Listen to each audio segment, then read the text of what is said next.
saludar a la gente. Bueno, no sabemos quién está conectado, pero supongo que hay un Luis. Luis, bienvenido. Supongo que hay una Erika también. Erika, bienvenida también. Si no la atinamos, bueno, pues, no sé, a ver.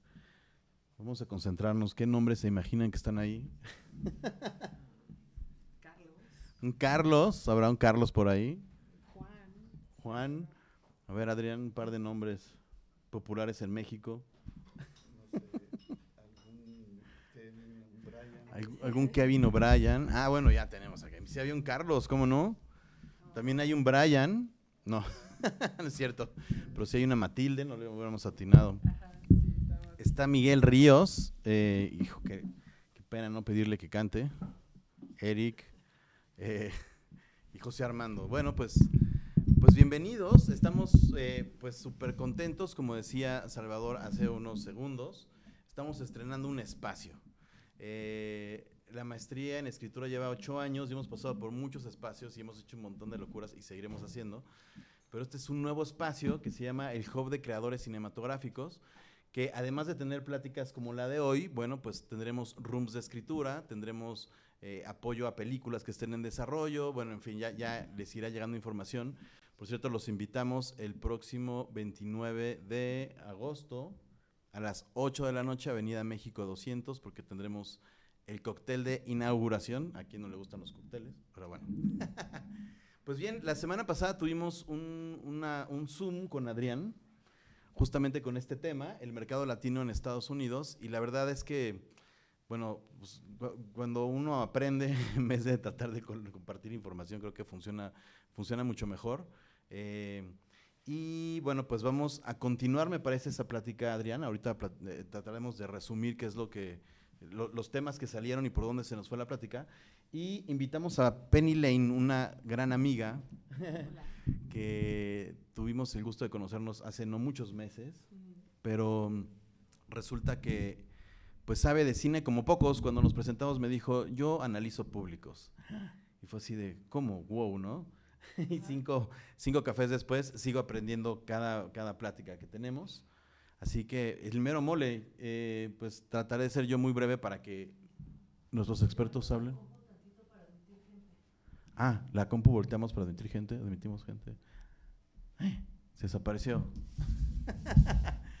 Bueno, pues nosotros nos vamos a arrancar. Les presento a nuestros amigos. No toques eso. Ah, ¿no te gusta? No, hace ruido. Hace ruido. Bueno, eso no. ¿No oyes? Sí. Está bien, ya, no tocamos el micrófono. Ya ve mis manos todo el tiempo, Adrián. Bueno, pues, vamos a empezar primero las damas, por supuesto. Penny Lane. Así la pusimos. Bueno, Nayeli. Y pues eso, ya lleva más de 10 años analizando justamente el mercado de Estados Unidos para poner películas de todo tipo, blockbusters, películas autorales, y si alguien sabe de mercado en Estados Unidos, me parece que es ella. Bienvenidísima. Muchas gracias. ¿Algo más que quieras contarnos de ti? Bueno, yo creo que de mí.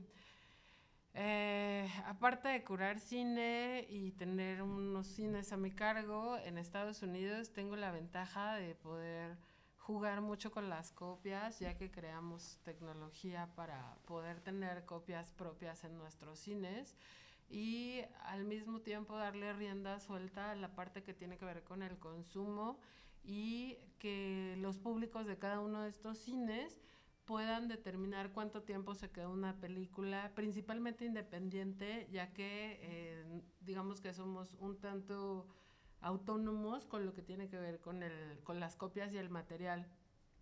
Obviamente, eso a mí me ha permitido analizar profundamente cada uno de los públicos, las diferencias que hay entre un cine y otro y dependiendo las localidades y obviamente la conjunción del cine mainstream con el cine independiente gringo y el cine independiente en Europa y otras latitudes. Entonces está padre eso y pues nada, me encanta el cine y me encanta además entender al público, que esa es como la pasión.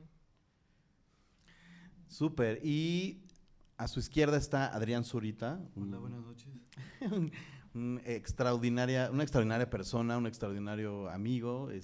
Lleva ya varios años, desde el inicio está compartiendo, ¿no?, el conocimiento con todos los alumnos que van pasando por tu materia, que tiene que ver con dirección y escritura, porque Adrián es escritor, es director, es productor, se dedica a la música, lleva años metido en esta industria y tiene una visión muy particular que a mí me encanta, un poco fuera de la lógica tradicional de la industria cinematográfica, porque es muy directo y me parece que la tiene súper clara.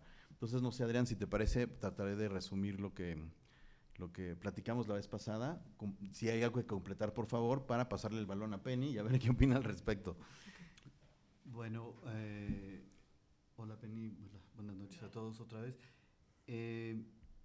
Yo lo que veo he tenido la fortuna de viajar por todo Estados Unidos los últimos años y he percibido un mercado en cuestión latina que consume cine, consume música de una manera voraz. Tienen afortunadamente un poder económico y lo que me he dado cuenta es que lo gastan, lo usan, no lo guardan. El latino en Estados Unidos, aparte de mandar remesas y aparte de eso, lo vive y lo vive muy bien. Si te toca ir a un Horror Nights en Universal, está lleno de latinos. Probablemente el 70% del público cautivo de esas noches son latinos, con toda la familia. Y consumen los productos de ahí, consumen el merchandising de ahí, y realmente no es barato. O sea, si tú lo ves desde nuestro punto de vista latinoamericano, no es barato. Estaba viendo un boleto de cine de Gravity, de la película que la vi una vez fui a Los Ángeles, tenía poco tiempo para ver amigos, y decidí invitarlos a todos al cine porque estaba Gravity en el Chinese Theater. Creo que costó $19 por persona, me gasté, no me acuerdo si $200 en invitar a mis amigos al cine, y me di cuenta aparte del costo del boleto, lo que generaba esa industria, el poderío económico que tiene cualquier persona que trabaja bien en Estados Unidos es muy alto. Entonces, su exigencia de consumo también es alta. La vez pasada platicaba con Pablo de que decía, ¿por qué a veces las películas mexicanas no funcionan a comparación con las norteamericanas? Y es un debate interesantísimo. ¿Por qué?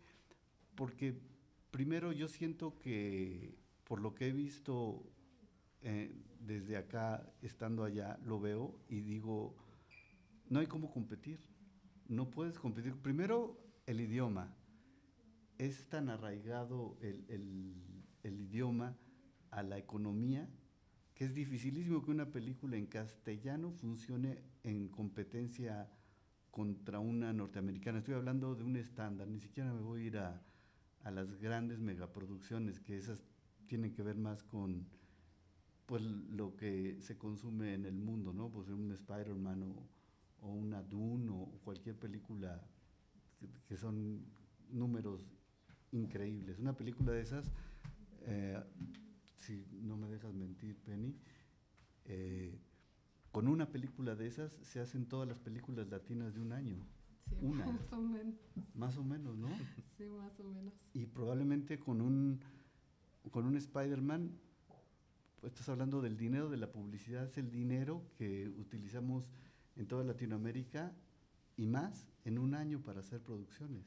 Entonces, yo creo que primero soñar competir contra eso es imposible. O sea, dicen, algún alumno alguna vez comentaba, decía, ¿por qué no podemos hacer Star Wars en México? Y yo le decía, no, sí podemos. El problema es que no va a funcionar. ¿Por qué no va a funcionar? Porque no la van a consumir, el mercado no lo va a consumir. Y si lo consume, lo va a consumir mínimamente, porque lo que he visto yo con las familias norteamericanas, ellos consumen lo que les gusta, sea latino o sea norteamericano o sea ruso, no les interesa.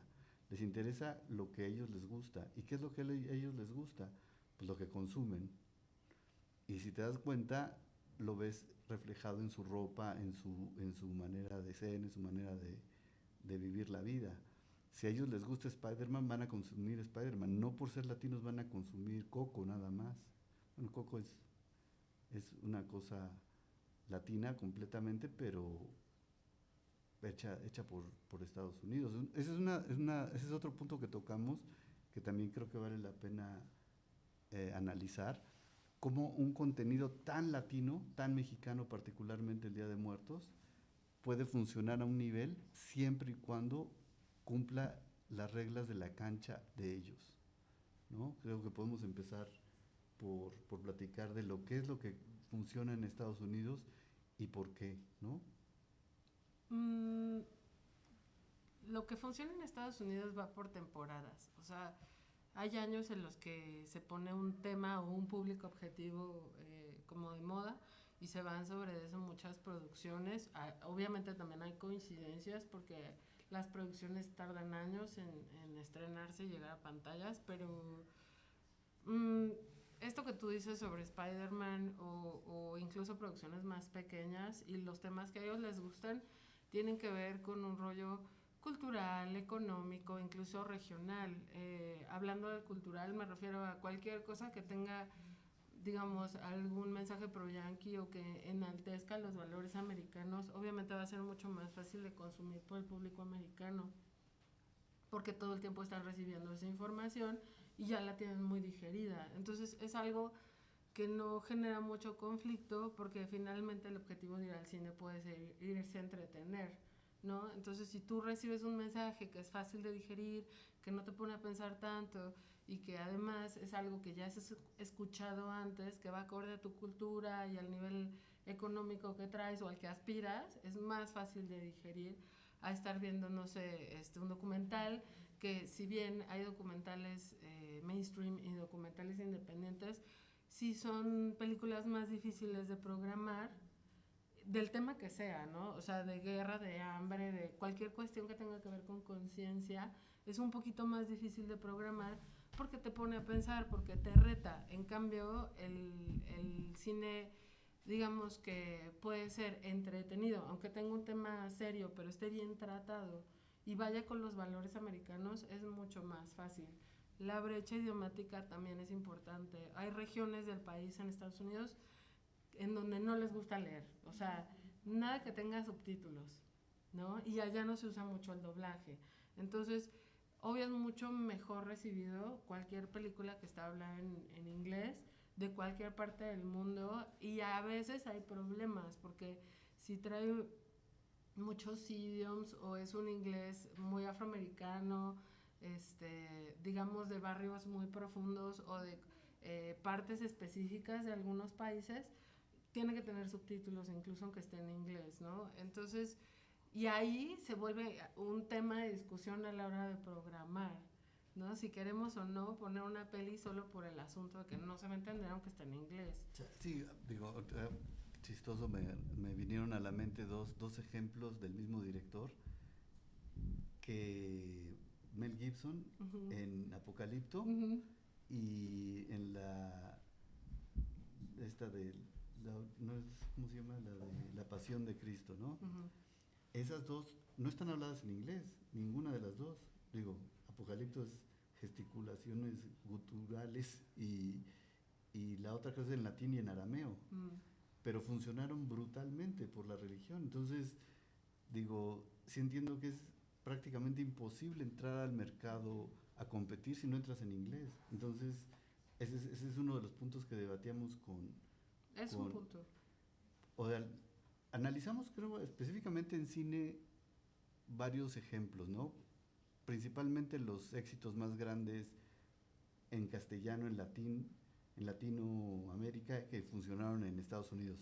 Y tocamos, por ejemplo, de Patricia Riggen, Bajo la misma luna, como una de las más taquilleras en su momento, pasando de $10 millones de recaudación. Evidentemente, El laberinto del fauno, de Guillermo del Toro, y No se aceptan devoluciones, de Eugenio Derbez.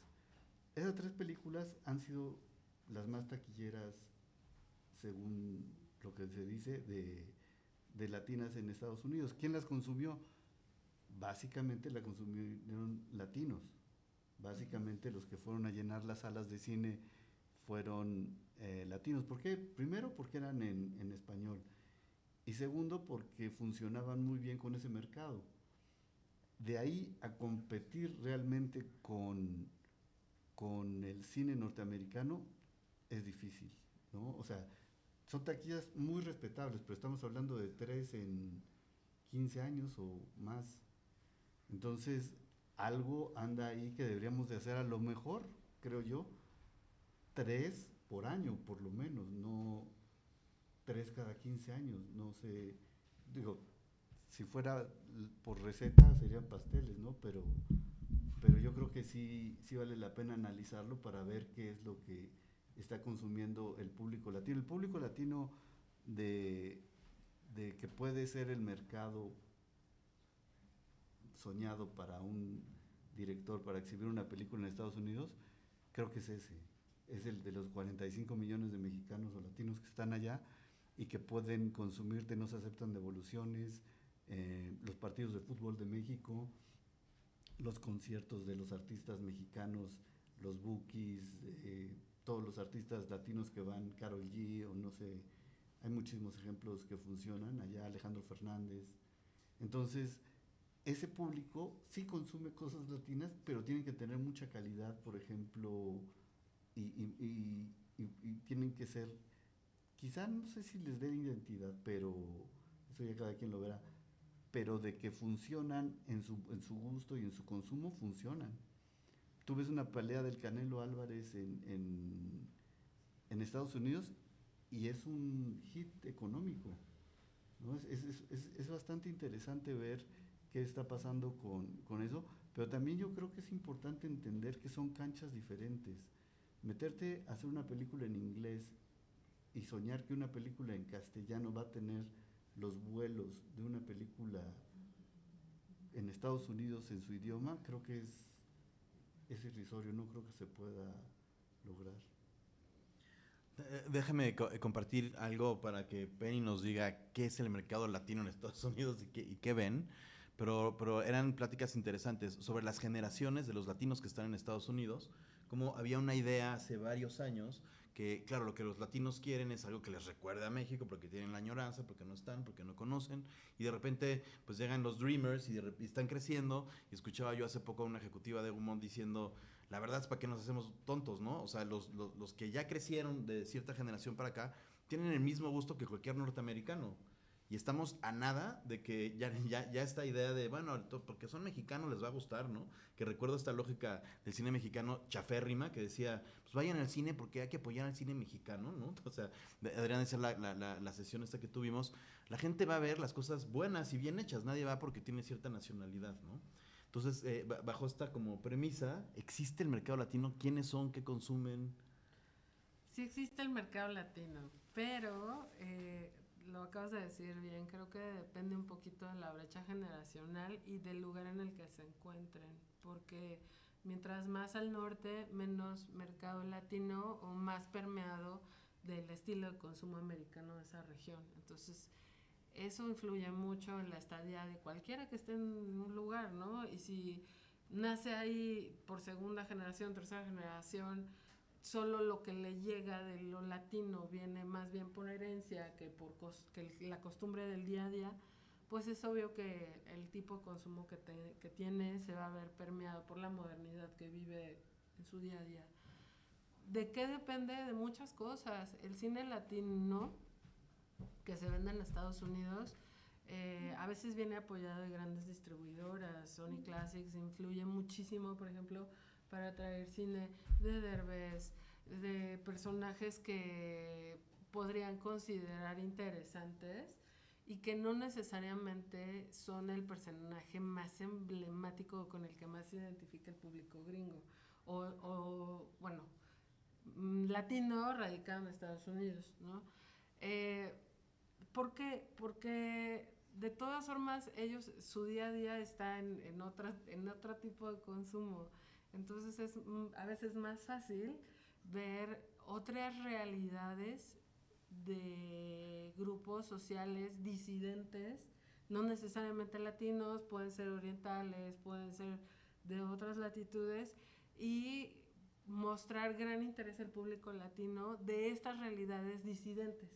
¿Sí? ¿Por qué? Porque finalmente también se identifican como una masa de personas que migraron o sus familias migraron y enfrentaron realidades. Entonces, hay historias que tienen mucho que ver con ser de segunda, tercera o cuarta generación y ya está radicando ahí de directores de segunda o tercera generación que si bien ya son ciudadanos americanos, hacen cine con sentimiento latinoamericano y eso llega, pero para que llegue necesita un distribuidor y para que tenga un distribuidor que permee en una buena región de Estados Unidos necesita un distribuidor grande.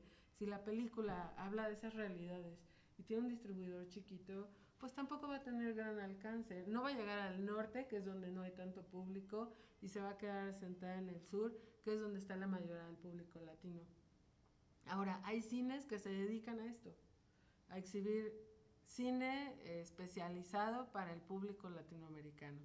Así como hay también cines que se dedican a poner puro mainstream y casas de arte que ponen cine independiente del que le estoy hablando y de otros que podemos imaginar, ¿no? También sobre sexualidades disidentes, también sobre situaciones totalmente fuera de nuestro contexto, ¿no? Y ese tipo de cine se consume, pero no llega a tanta gente porque los distribuidores que tienen no son muy grandes.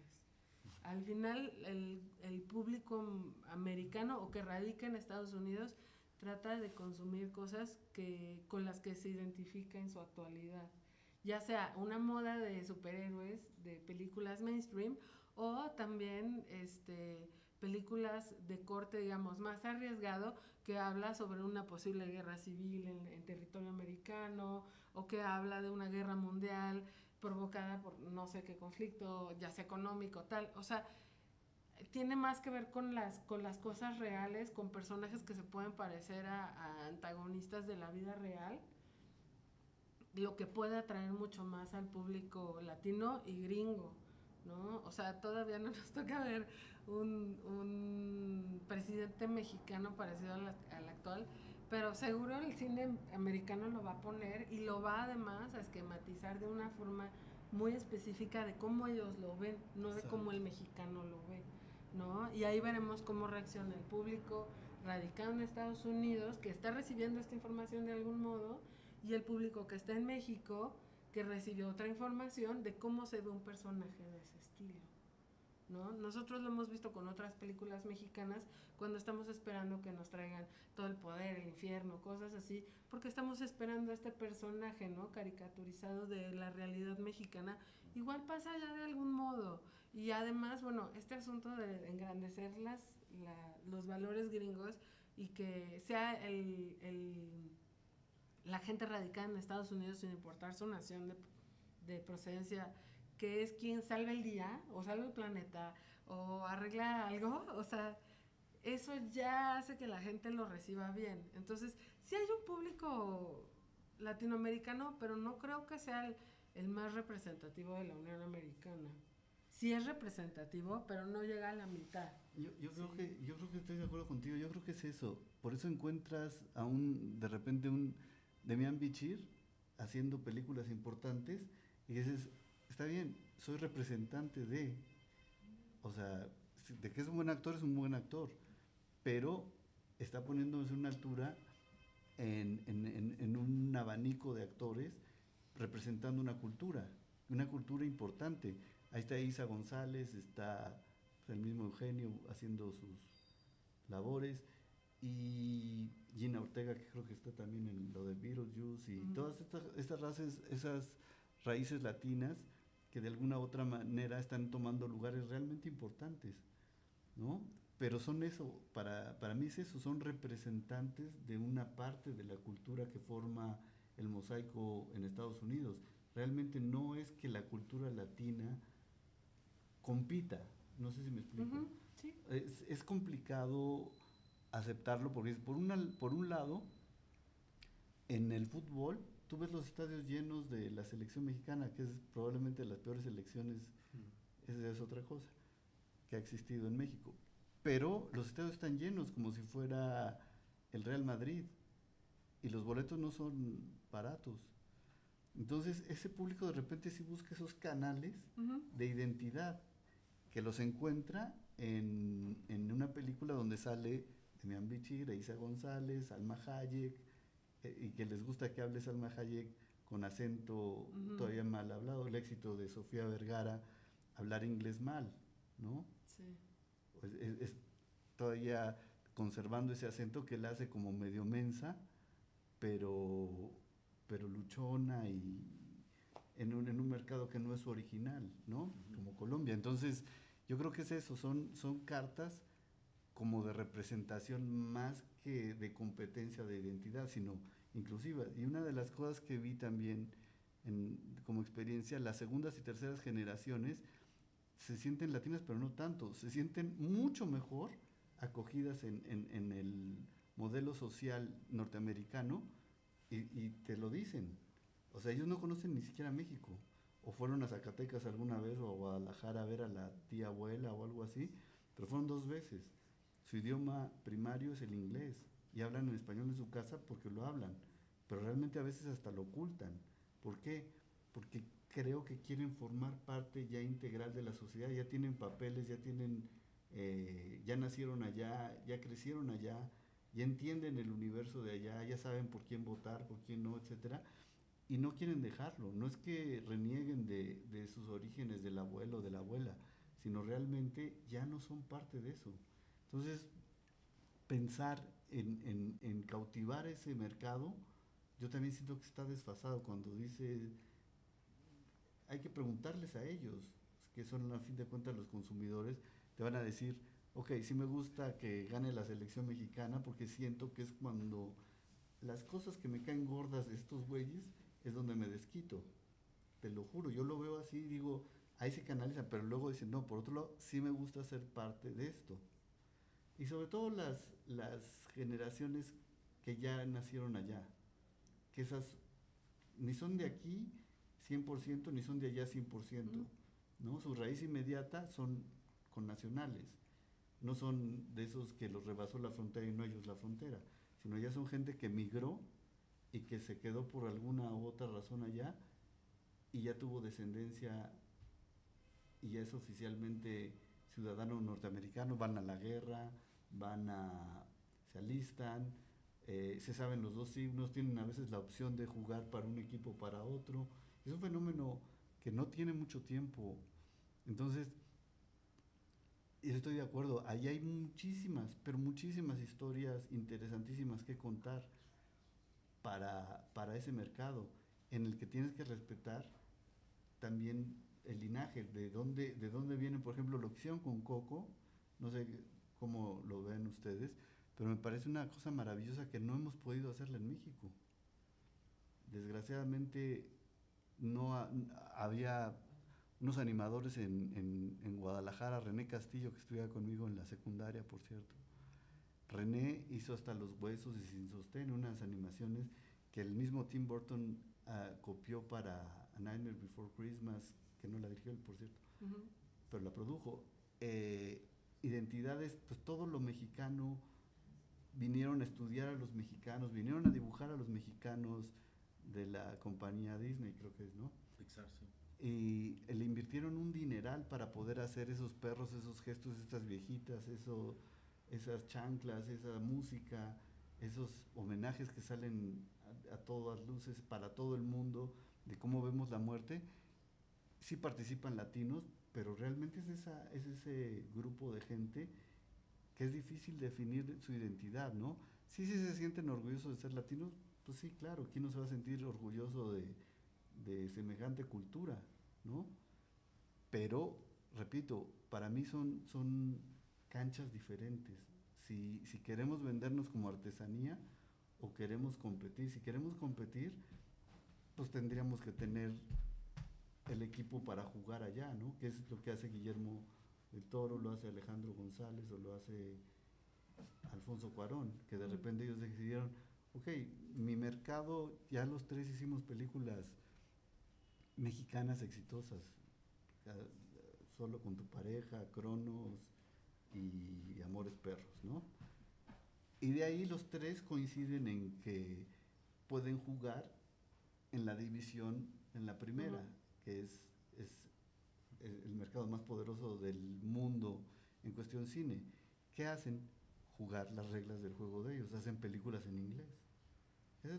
Para mí, ese es el punto a seguir. Digo, con Pablo tocamos temas la vez pasada sobre series. El Señor de los Cielos, por ejemplo, que es la serie más exitosa latina en Estados Unidos, completamente en español, una temática de narcotraficantes y apología del crimen, una telenovela de narcos, a todas luces, y funciona perfectamente. ¿Por qué? Porque le gusta a ese público que no le gusta Spider-Man, porque le gusta escuchar el español a esa generación, el altivo antihéroe nacional, ¿no? El de los corridos, el de la música esta que siguen enalteciendo en muchos grupos como homenajes al Chapo que sale con una camisa azul y la camisa se vuelve famosísima, todo el mundo quiere comprar la camisa. Sí. Entonces de repente dices, yo me fui de México porque no funcionaba para mí. Vine a Estados Unidos y que es un rebelde mexicano, me identifico con él. Para mí es un fenómeno interesantísimo toda la concepción que tienen de consumo del Señor de los Cielos. Es interesantísimo para verlo. Pero bueno, regresando un poco al cine y decir, vamos a entrar al negocio, porque a fin de cuentas tiene que ser un negocio el cine. Yo siempre lo he dicho, no es lo que yo quiera hacer y yo hago el cine. No, involucra mucha gente y mucho dinero como para ser tan egoísta de pensar que es tuyo y que puedo hacer lo que yo quiera. Yo creo que tienes que entrar en el negocio, en el show business, y lo he platicado mucho con Pablo, con los alumnos. No hay una fórmula que te diga cuál es el éxito y cuál es lo que va a funcionar, pero sí hay muchas cosas que te dicen que no debes de hacer. Y una es, entiende el juego para que puedas jugarlo, creo yo. Si vamos a hacer una película en inglés para un mercado determinado que compita con un mercado determinado, hay que apegarse a eso.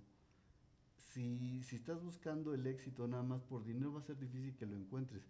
Creo que es una conjunción de talento, de entender el mercado, porque si no lo entiendes, de verdad es imposible. Puedes soñar lo que tú quieras y puedes ser la mejor versión de tu historia y de tu película y no funciona. Sí. Entonces yo creo que es importantísimo acercarse a la gente como tú, como Pablo, que son gente que ya conoce este negocio, tener esta plática sobre ideas y sobre cosas, porque te abre la cabeza. A ver, yo tengo un proyecto que quiero desarrollar latino en Estados Unidos. Y platicando ahorita contigo sobre los nichos de dónde a dónde se consume más cine, te pone en perspectiva y te dice, pues yo no sé nada de distribución en Estados Unidos. ¿Qué es lo que tengo que hacer como cineasta? Juntarme con gente que sí lo sabe y ver la opción. Yo ahorita me salieron, cuando estabas hablando, Penny, me salieron como 18, 19 preguntas para hacerte de cuáles eran esas productoras, que son las buenas distribuidoras, a qué aspira una película, cómo se vende una película en Estados Unidos, cuál es la temporalidad. Cuando dijiste la temporalidad pensé rapidísimo, pues la de Navidad, la del Día de Muertos, la de Halloween, las de miedo, las de verano. Las de niños. Las de verano, que son las más poderosas, creo, y las de Navidad, no sé si... Incluso Amor y Amistad también es una fecha El 14 fuerte. de febrero, ¿no? Sí. Tema madres ya no tanto, ni padres tanto, pero el Día de la Independencia. Esas fechas son importantes allá y todavía se hace cine para eso. Incluso hay propuestas con personajes latinoamericanos incrustados en estas historias, en donde también celebran el 4 de julio y cosas así. O sea, en realidad, creo que, o sea, lo que tú, bueno, cuando quieras te respondo las preguntas. Sí, luego platicamos de eso. Más horas. Bueno, hay que aprovechar y hacemos un ciclo de esto. Sí, claro, podemos platicar de eso, pero aparte de eso, yo creo que en Estados Unidos tienen como muy claro que son el mercado más grande a nivel mundial y están un poco inmersos en su rollo, pero pueden recibir cosas refrescantes en momentos interesantes del mercado. ¿A qué me refiero? A que está el año del western, está el año de los caratazos, está el año de la ciencia ficción. Van impulsando temas. ¿De plano así ya se maneja? No tan deliberadamente, pero sí se van dando. Por ejemplo, el tema pandemia fue algo que estuvo del 2000, todo 2023 tuvimos películas de todos los niveles de pandemia, comedias, sátiras negras, chiquitas, grandotas, o sea, y el asunto de tener el tema y cómo se fue abordando en muchos lugares fue algo muy interesante dentro del cine independiente gringo, ¿sí? Pero, o sea, retomando a lo que estábamos hablando, el asunto de la incorporación de personajes latinoamericanos sin hacer una inclusión forzada es muy interesante en el cine cuando te pones a ver que también va un latino a la luna o al satélite ruso, en donde va a haber un montón de gente convergiendo en el mismo lugar y al final no saben si hay uno que los quiera matar y seguro puede ser el ruso, pero no, es el mexicano, ¿no? O sea, se van incorporando personajes latinoamericanos de una forma menos forzada que en Disney. Primero porque ahí no puedes jugar con los remakes de live action, sino solo pones el actor y el actor tiene ¿cómo se llama? Pues rasgos latinos, ¿no? Entonces no lo puedes cambiar, él ya es así. Pero no lo caricaturizas por el hecho de que sea latino. Sigue siendo un personaje como cualquiera, que se desenvuelve como cualquiera, que no cae en estas bromas absurdas que pasa mucho, por ejemplo, en el escarabajo, creo que se llama el escarabajo azul, Blue... Ah, sí. Ajá. Blue Beetle, en el que ves cómo es una sátira negra, ¿no? Del latinoamericano de segunda generación en Estados Unidos. Y bueno, gusta, molesta, ¿qué genera, no? Genera sí. como que uno no sabe cómo reaccionar, porque son cosas insertadas como más a fuerza. ¿Viste Screen 38? No sé cuál es, no es muy grande, pero no. Screen 6 o no sé cuál es, que salen, las protagonistas son dos latinas, una es Nina Ortega y la otra es esta chica que salió en Vida. La última Scream. La última de Scream. Las dos protagonistas son latinas. Son latinas. Y están actuando como latinas, pero ya en el mercado gringo. O sea, ese es más o menos de lo que estás hablando, de que tiene su representación cada vez más poderosa. Yo creo que han de haber descubierto, no recuerdo cuál fue una de miedo que hicieron la versión latina. ¿No fue Paranormal Activity? Probablemente. Que tuvo su versión 4 o 5 y es latina, porque descubrieron que también el mercado latino consumía películas de miedo, les gustaban mucho, y por eso creo que meter en el juego a las dos latinas de Scream iba dirigido a ese potencial mercado de consumo de esos latinos en Estados Unidos, respetando su ideología, ya integrados en una sociedad completamente anglo y sin negar que son latinos, pero ya están incrustados perfectamente en ese modelo, ¿no? Y sin ser un chiste de latino, ¿no? También. Sin sobajarla, sin... Adriana Barraza creo que sale ahorita en una de un pingüino con Jean Reno. Mi amigo el pingüino. Mi amigo el pingüino. Sí. Y ella ya no es como una latina de segunda mano ni... Incluso en Cannes acaba de ganar como mejor actriz esta actriz mexicana por una peli pocha, digamos, en donde hay una personaje latina. Ahora... Fueron 5 actrices, tengo entendido, ¿no? Y varios, sí. De hecho, unos eran los nobles. Carla o Carlos Gascón. Sí. Bueno, pues yo lo conocía. Adriana Paz. Ajá, esta película ya la tiene Neon en Estados Unidos, ya para distribuirla en 2 meses o en 1 mes.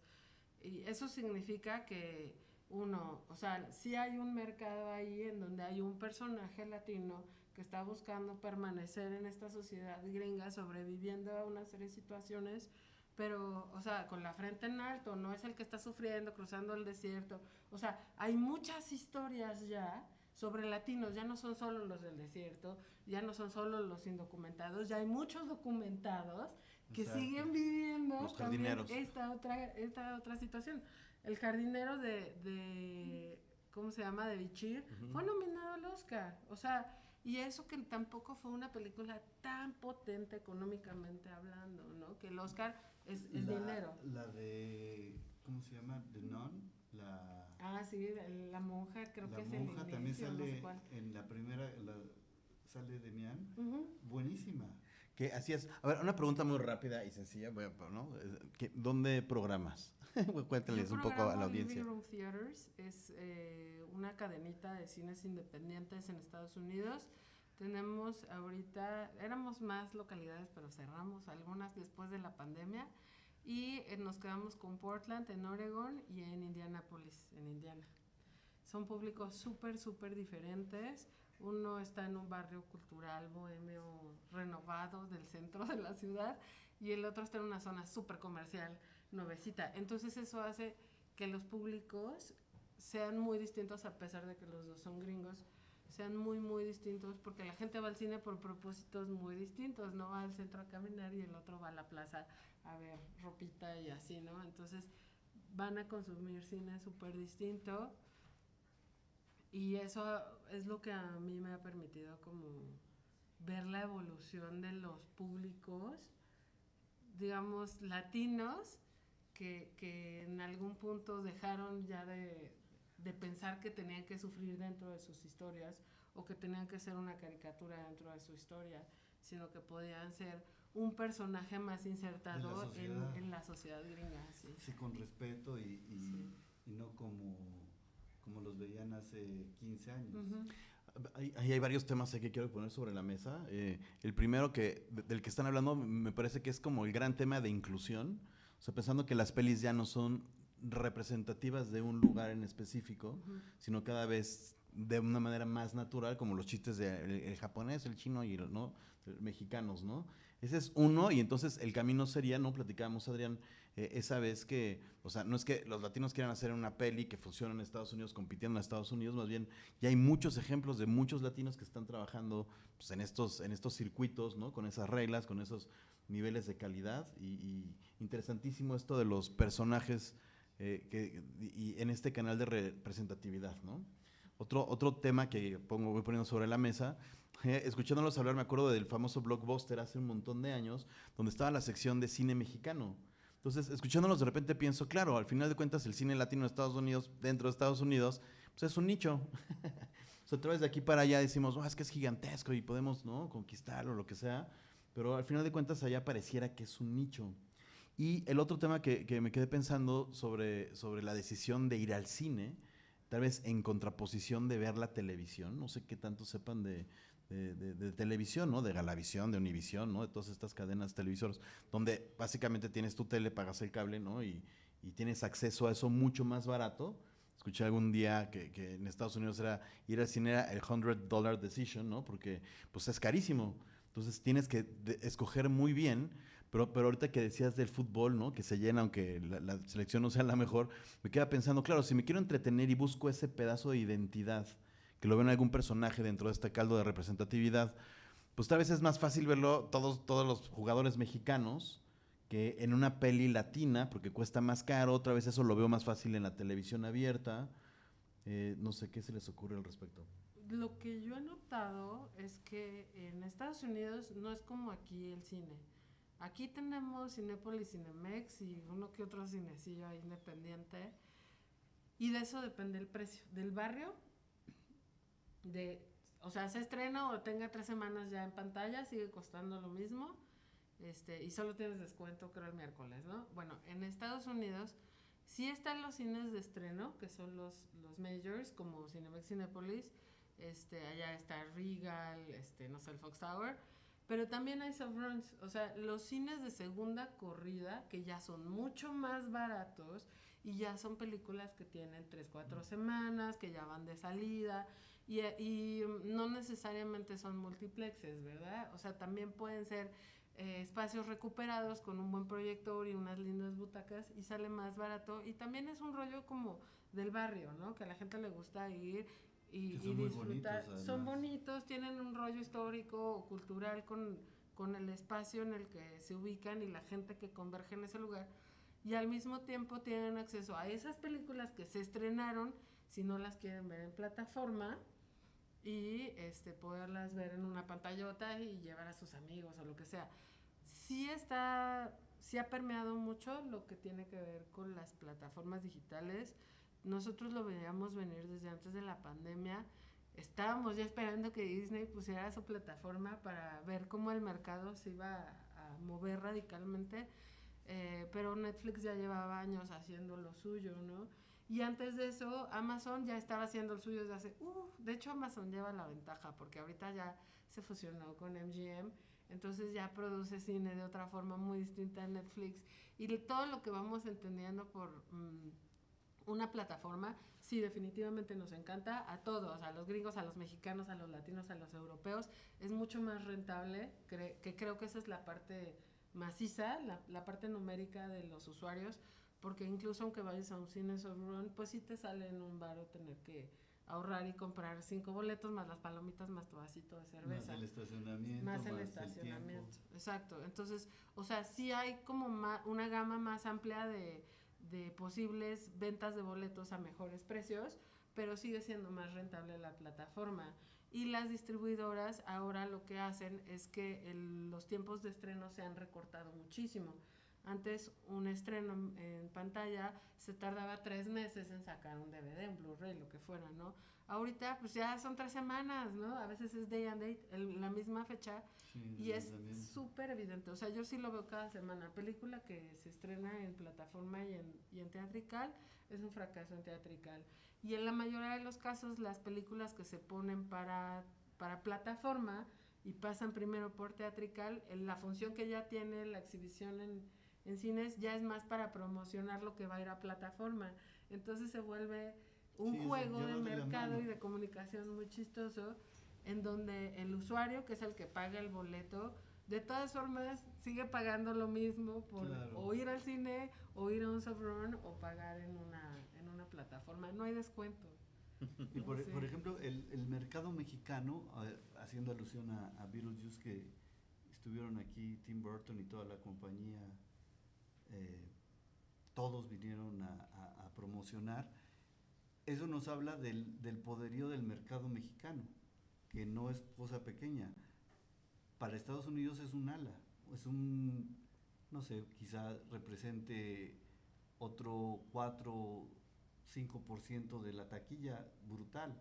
Entonces, yo siento que eso nos hace, como cineasta mexicano, lo veo dificilísimo, o sea, lo veo todavía más difícil en mi cancha, que es el público que yo controlo. Las 2 películas que he escrito han sido en castellano y yo he producido unas en inglés, pero las que yo he escrito y la última que dirigí, que fue mexicana, no podía competir en mi cancha. En mi cancha me refiero a México en mi idioma, con el público, con la sociedad a la que está dirigida. Y de repente entró a exhibición, y en los mismos cines, Cinépolis, Cinemex, hay, no sé, 20 películas en un complejo, 20 horarios, ¿no? De tal hora, tal hora, tal hora, tal hora, tal hora. Y mi película de repente estaba en un horario en el que Elvis Presley de Baz Luhrmann tenía 15 pasadas, la mía tenía una. ¿Cómo puedes competir contra eso? ¿Por qué no te da ni siquiera la oportunidad de estar al 50-50, ¿no? O sea, que te subas con guantes al ring. No que sea mejor o peor tu película, sino que tenga una oportunidad. Yo siento que ahí también estamos en desventaja, pero no injusta.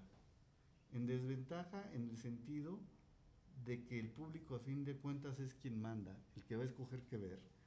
Y si el público prefiere ver Elvis Presley, yo no tengo ninguna objeción, al contrario, a mí me gusta y me cae bien Baz Luhrmann, pero lo que sí siento es que no es una competencia justa, porque quizá en el modelo equitativo, si hubieran estado 50-50, la taquilla pudiera haber sido diferente.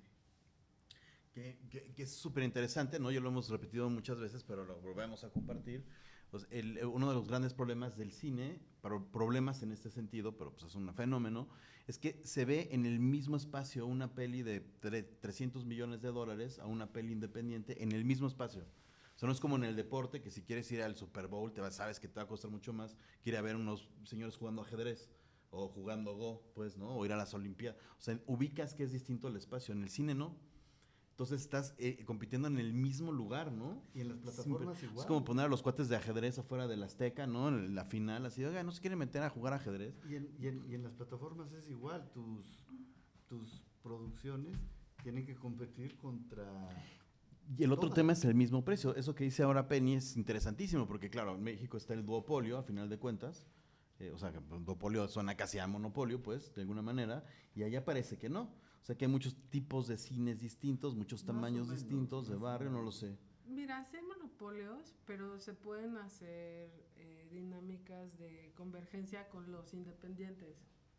Los independientes pueden ejercer presión de acuerdo a la cantidad de salas que puedan juntar entre todos para pedir que una copia esté en algún lugar y así. O sea, sí hay prácticas monopólicas, pero no se pueden llevar igual, para empezar, y el hecho de que hay en una sola en un solo estado puede haber más de 30, 40 salitas independientes, hace una gran diferencia ya cuando cuentas todos los estados. Y le da más vida a la copia misma, o sea, le genera más utilidad al distribuidor, ¿sí? El asunto, además del marketing, es súper importante a la hora de hablar cómo se sumerge una película en medio de un montón de películas gringas o de cualquier otra parte del mundo, en un lugar donde no da para tener tantas copias, ¿no? O sea, este asunto que tú dices tiene mucho que ver con la programación, ¿sí? Ahí yo soy muy maniática, pero una buena programación puede potenciar el valor de una copia, ¿sí? Si tú tienes 5 películas de Elvis en 5 salas distintas y lo que sigue que tienes en la sexta sala también es musical, no es rentable. Tienes que hacer una variación de tiempos y de contenidos para que la gente tenga más opciones y digan, no quiero ver música hoy, o quiero ver guerra, ¿no? Y entonces tienes una opción de guerra o una de terror, sí, o algo así. La Cineteca medio juega con eso, sí, pero no es muy constante, porque además tiene una variedad de contenidos y unas cosas así medio complicadas. Por ejemplo, si te diéramos una película mexicana, a ti, Penny, te diríamos, a ver, te vamos a dar El laberinto del fauno de Guillermo del Toro.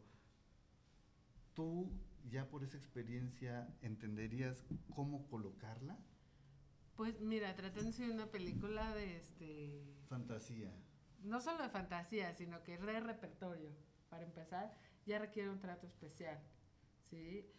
Necesitas casi llamarla del Toro para que vaya al cine. Esta discusión ya la tuve con gente del cine, ¿Ah, de sí? hecho, sí. Entonces, ¿por qué? Pues porque es una gota en medio del mar, o sea, es una pieza fílmica fantástica, pero ahorita no hay promoción, no trae ruido, no hay nada. ¿Y tiene que competir contra quién? ¿O el qué? marketing es una parte tan esencial a la hora de estrenar una peli, porque así sea la peli más esquemática de guerra o más esquemática sobre terror o sobre el tema que quieras, si no trae una campaña de impacto consistente y llamativa, no se va a perder en medio de todos los posts de todas las distribuidoras de todas las películas que tienen algo que hacer. Entonces, así sea la película de Del Toro, que es una gran película. ¿Por qué? Porque si yo pongo un solo anuncio de esta película en medio de todas las que vienen ahorita de Beetlejuice, pues no, o sea, Beetlejuice, aunque sea mala, como trae toda esta ola de estos vatos ya vinieron a México, que sí tienes razón, es una alita comercial de dinero. El público mexicano, tanto se demuestra que los estrenos y las premieres van casi al hilo en el cine mainstream en México como en Estados Unidos, y en el cine independiente ahí se van también, no están tan distantes, 2-3 semanas de diferencia entre un estreno y otro hay del que cine ver, independiente. Hay que ver qué tanta taquilla hace Beetlejuice en México para saber y entender realmente por qué viene Tom Cruise, por qué viene Tim Burton, por qué viene... Hay que analizar eso también, ¿no? Antes el pretexto era la piratería, ahora yo creo que tiene que ver más con el boletaje y también con aprovechar el marketing. O sea, el marketing que producen los gringos para sus películas nos llega en cortísimo aquí, solo porque es la misma región. Los mexicanos Entonces, no vamos a pasa aprovechar eso. Los mexicanos hacemos material de promoción para nuestras pelis, pero no generan el mismo impacto. ¿El Star System funcionaría? Sí, Totalmente. sí. Porque Sí, son sí. las reglas del cine norteamericano. La diferencia entre el cine gringo y el cine mexicano, hablando ya numéricamente, no la parte creativa, que es muy compleja, es simple y sencillamente la cantidad de copias, ¿sí? Si tú echas 500 copias con una campaña publicitaria gigantesca, aunque la película sea mala, va a hacer números, ¿sí? Y vas a impactar para que a la siguiente semana vayas con el otro exhibidor y le digas, mira mis números, tú la quieres. En Estados Unidos. Y en México, punto que no tanto, o sea, no soy especialista en los cines mexicanos, pero el efecto es muy parecido. O sea, ¿por qué? Porque la cuenta que tú haces es cuántas personas entraron a la sala en cada una de las proyecciones. Ah, ok. Si tú puedes desglosar eso y mostrarlo, no vas a tener que aclarar, pero estrenamos con 500,000 copias ese fin de semana y por eso funcionó así y tal. O sea, la ecuación es muy parecida y el aprovechamiento de la campaña de marketing es el que te ahorra de más dinero. Si no vas a tener que ir transportando eso a la localidad a la que te muevas y buscar un RP que haga un eventito de impacto, no sé, una alfombra roja, lo que sea. Entonces es más fácil hacer como un tourcito y todo ya está financiado más barato.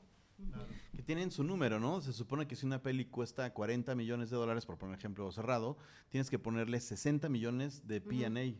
O sea, es más del costo de la película. En México no se va a gastar eso jamás. Y ellos lo tienen clarísimo. Eso que acabas de decir nos alcanza para hacer todas las películas de 3 años. Claro, pero el presupuesto completo es lo que cuesta más la publicidad. Así de Más el importante. P&A y es importante. Pues eso pasa con... O sea, alguna vez escuché que la SEP contrataba los canales de distribución de Bimbo y de PepsiCo para repartir libros en cualquier rincón de México, ¿no? Por la distribución. Lo más importante. Oye, desafortunadamente, se nos fue el tiempo de volada, tenemos que cerrar. Yo creo que sí vamos a hacer un ciclo para esas 20, 40 preguntas que se pueden tener o más. Qué interesante. Bueno, preguntamos si hay preguntas. Carlos, por ahí, mira, ya tenemos un fan que se conectó las 2 veces.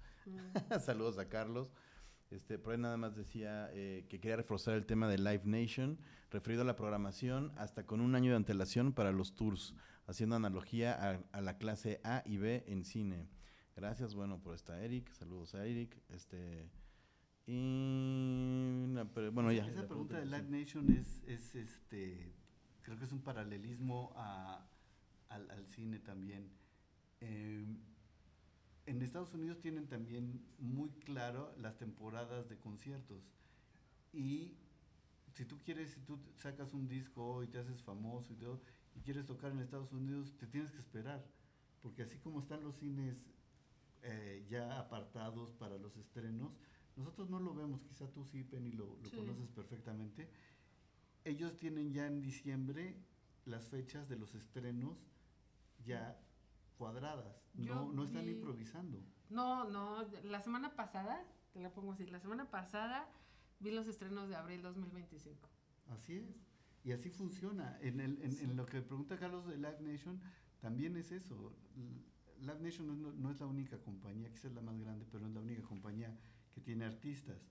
En el ciclo, en Estados Unidos es muy común que tienen arenas importantes casi de los mismos tamaños en todos lados. Esas son probablemente 40 arenas en todo Estados Unidos.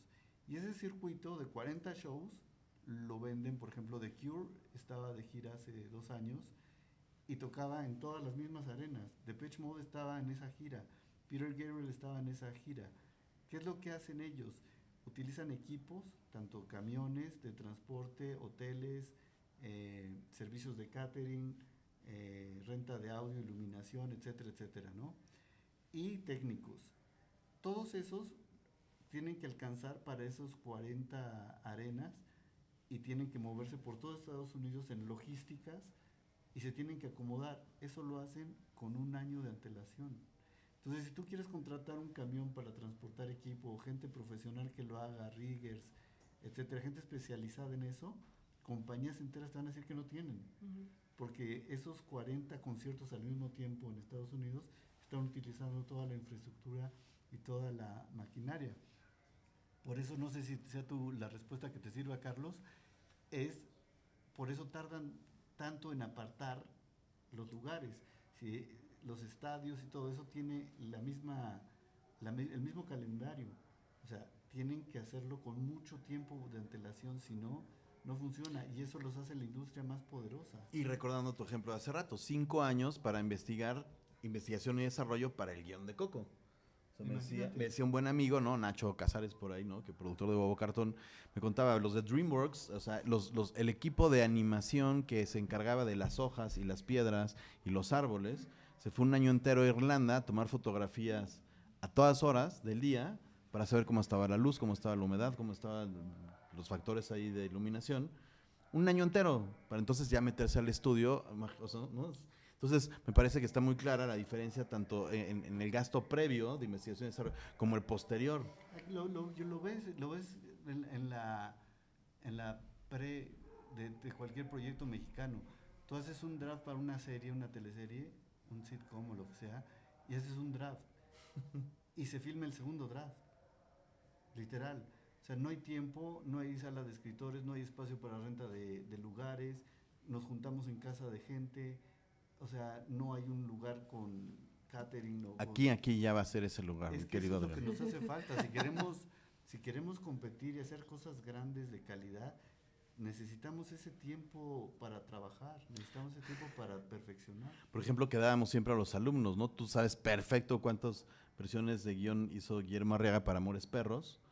Y decíamos, no sé, 30 y tantas, 40 y tantas. Así es. Y dices, bueno, sí, don Guillermo Arriaga, ¿no? Probablemente el mejor escritor cinematográfico mexicano, hizo 43 de su ópera prima. ¿Cuántas tendría que hacer un estudiante que no tenga o un primer y ve el resultado? Es Amores Perros, o sea, es el referente que cambió probablemente la manera de ver el cine mexicano en el mundo. Entonces, ahí están los 40 y tantos tratamientos. ¿Por qué nosotros filmamos con 2? Queremos hacer cosas inmediatas. Y la publicidad de cualquier peli grande de videocine no es la proporción 60-40, ¿no? Como lo que acabamos de decir. Es una peli grande, no sé exactamente los números, pero 15... No tiempo de trabajar, como dices, Penny, con tanta antelación, la estructura de cómo vas a ir a presentar, dónde vas a meter, dónde vas a apretar, dónde vas a hacer, cuáles son las temporadas, las ventanas de oportunidad que tienes para exhibir, para promocionar. Yo creo que eso en México, por ahí deberíamos estar empezando en no ser unitarios y en ser más colectivos, ¿no? Pues mucho rigor. Mira, me encanta esta pregunta. No sé si quieren animarnos o advertirnos de no estudiar cine. Ja, ja, ja, ¿no? Al contrario, a mí me hubiera encantado que me dijeran cuál era mi realidad, como ahorita me estoy enterando con Peri de dónde viene el mercado latino en Estados Unidos, me sirve muchísimo. A mí me hubiera encantado que te digan, si te vas a meter a un bosque, que te digan cuáles son los peligros, por lo menos, ¿no? No que te metas así como, oye, aguas, porque hay unos hoyos que no parecen y, ok, entonces ya voy prevenido. Total. ¿No? O sea, es lo mismo. Sí, buscamos la combinación entre esa pasión, talento, ganas, esfuerzo, imaginación. El que quiere hacerlo no necesita motivación. No, y así funciona el cine. El cine siempre estuvo sin tener un previo plan. Claro. Y se ha ido agregando cada vez un bloquecito nuevo a la forma en la que se hace el cine. Y ahora el incorporar el marketing como algo importante o medular dentro de la película no está mal, al contrario, es afinar todavía más cómo hacer que una película llegue al público correcto, porque al final es eso. O sea, una película que no está en el público correcto no va a tener quien hable de ella. Y si llega al público correcto, va a haber alguien que diga, no sabes, yo vi esto y me llegó aquí y tal. Y eso hace la gran diferencia a la hora de promocionar una película y de qué forma quieres tú proyectarla, en qué momento, si la vas a poner a competir con Avatar, bueno, pues gracias, ¿no? O sea, pero esas fechas ya están ahí desde hace un rato y eso solo nos sirve como información para hacer mejor la parte que sigue. Son las reglas del juego, ¿no? O sea, ya están puestas y además siguen cambiando, nunca han quedado estáticas. Hay que y conocerlas lo único para que hay poder que hacer, utilizarlas. exacto, estar informado y además como muy abierto a innovar en lo que venga, sobre lo que venga. Cine, marketing, proyección, exhibición. Así. Sí. Bueno, pues cerramos. Muchísimas gracias, ¿no? Qué sabroso estuvo. Vamos a repetir, yo creo, bueno, a continuar más bien. Los invitaremos pronto y recuerden el 29 a las 8 de la noche, Avenida México 200, Casa UC, tendremos la inauguración oficial cóctel del espacio Hub de creadores cinematográficos. Muchísimas gracias a todos los que estuvieron conectados, a todos los que verán esto después y pues sigan las redes de la universidad, todas, porque hay actividades todo el tiempo. Sí. Gracias, hasta luego. Gracias, bye.